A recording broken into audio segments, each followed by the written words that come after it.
What's going on, guys? JSGC here, and we are here for another Manchester City transfer update. We are rolling out daily Manchester City transfer updates for everybody to enjoy. So if you haven't already and you want to stay up to date first and fast with all the latest Manchester City transfer news, then do subscribe. It's free. Press that red button, press the bell, and put your push notifications on. We're aiming for 18k subscribers now.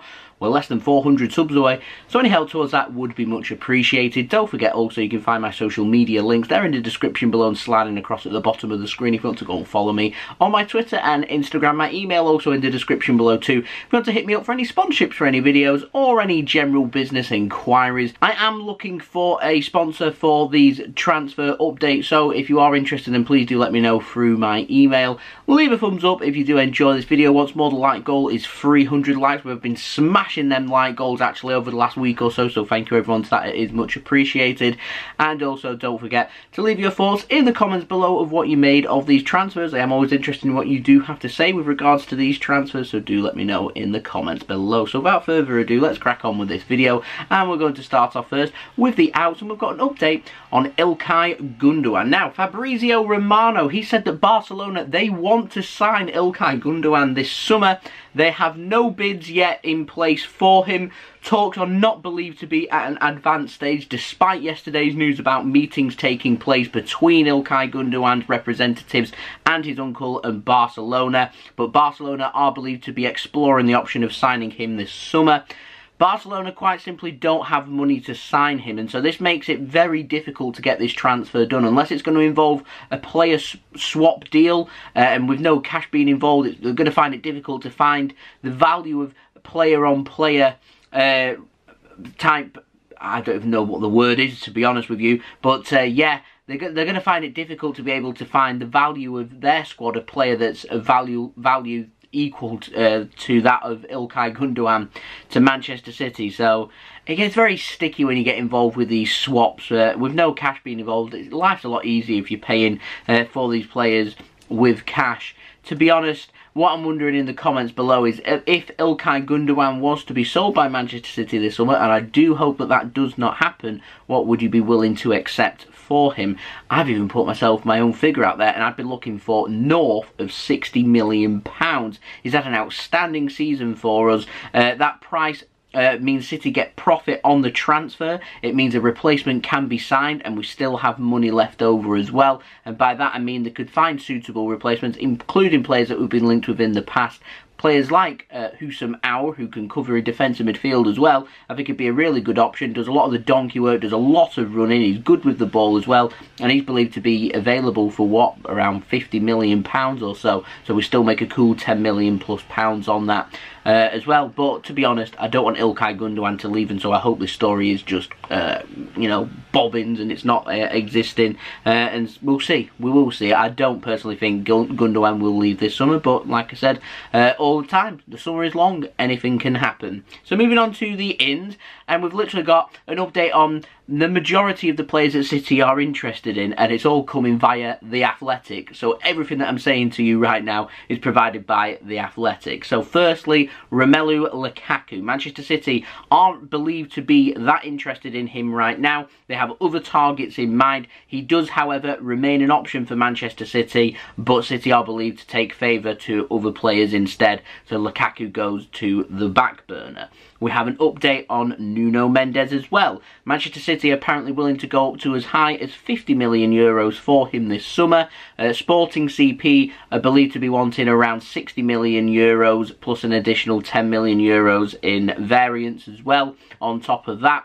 And so that's, again, a price deal. Man City are expecting to be spending big on a striker. They're not wanting to spend too big on a left-back. And so City may move their thoughts of Nuno Mendes to possibly next summer instead of this summer. And I have kind of tooted about left-back. City want to look at left-backs, but it's not the highest priority. It's a priority, but it's not the highest priority. And so City could look at left-backs again next summer, we do have players like Zinchenko, Benjamin Mendy and João Cancelo who can all cover at left back. So unless one of them players leaves, I'm not sure that we will sign Nuno Mendes this summer, but like I said, if the price is right and Sporting CP come down on that price, maybe that could happen, but we'll have to wait and see. We also have an update on Harry Kane. Now, Spurs are believed to perhaps negotiate and accept a bid of £130 million. Manchester City are believed to not go that high for him. City believe Harry Kane to be injury prone, and they're saying if he wasn't injury prone and he was a little bit younger, then maybe City would explore the option of going up towards £130 million. At this moment in time, Man City are not prepared to go above £100 million to sign Harry Kane this summer.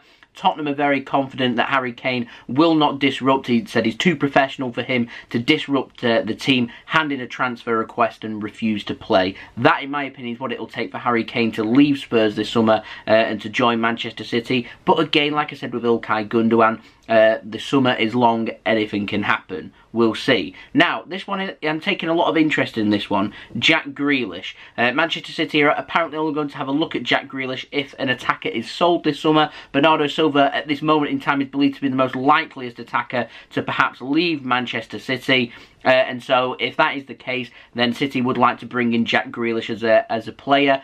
Pep Guardiola is keen on Jack Grealish. Manchester City like Jack Grealish, like his relationship that he's got with Phil Foden, and they believe they can build an attack around them too. That's why City are showing a lot of interest in Jack Grealish. The problem we've got is Aston Villa do not want to sell and will only accept outrageous offers for him that City simply will not put in. Interestingly, at the end of the article though, it did say that if City do not sign a striker this summer, City could well go back in for Jack Grealish and pay a larger amount for him. We'll have to wait and see with what's considered a larger amount and what kind of money we are talking. Like I said, Aston Villa aren't in a position to sell. They don't need to sell. Bit like Tottenham, they don't really need to sell Harry Kane, but I feel like if there's a time for them to sell Harry Kane, that time is now. And the same with Jack Grealish. He's had a really good season with Aston Villa. The European Championships, he's just been called up by England. Now is a good time for them to sell Jack Grealish because he's at the top end value of what they would be able to get for him. Again, just like Harry Kane, I feel like if Jack Grealish is to leave Aston Villa, he would have to hand in a transfer request. He'd have to demand the move. And again, just like Harry Kane, I do not think that that will happen.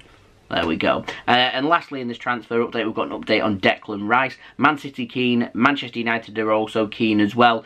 Both clubs are not happy with the price that West Ham are looking for, and so both teams are currently looking at other alternatives instead. Locatelli is one player that keeps coming up for Man City, but his future isn't going to be sorted out until after the European Championships, which you'll find is going to be the case for a lot of players. So I suspect I'm going to be very, very busy in July. At the moment, Man City showing their interest, putting their little bait out there for players and clubs and everything just being served up.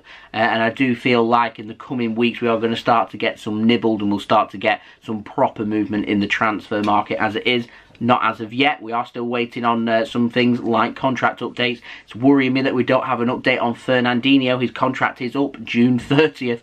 Clock is ticking. What? We're talking 3 weeks' time. So yeah, hopefully we can get that sorted sooner rather than later. And when I do get news of that, like I said, I will bring that to you guys first and fast. So there we go. That has been the video. Hope you enjoyed the video. Leave a thumbs up if you did enjoy this video. 300 likes once more is the like goal. Don't forget also to leave your thoughts in the comments below of what you made of these transfers. Also subscribe as well if you're new around here. Press that red button, press the bell and put your push notifications on. We're less than 400 subs away from 18k, so any help towards that will be much appreciated. And don't forget, we are doing daily Manchester City transfer updates, so if you want to stay up to date ASAP, then do subscribe for the latest Manchester City transfer news. And also you can find my social media links, Twitter and Instagram links, there in the description below, and also sliding across at the bottom of the screen. Worthwhile follow me on them to keep up to date with all the latest Manchester City news and JSGC news and things that's going on. I like to look for lots of opinions, I retweet sources, things happening with the transfers. It gets a very busy time for me, so worthwhile following on my social media if you haven't already. Links to them in the description below. And also you can find my email in the description below. below too if you want to hit me up for any sponsorships for any videos or any general business enquiries. Like I said, I am looking for an active sponsor for these daily Manchester City transfer updates, and as you can see, the popularity is starting to go up for them. We're full into transfer season. When it starts to materialise into more solid bits of information and bids start getting made, things are going to get very, very crazy out there, and I cannot wait. So I'll see you all again tomorrow for the next daily Manchester City transfer update. Thank you everyone for watching. I hope everyone is safe and well. I've been JSGC. Peace. Ciao for now.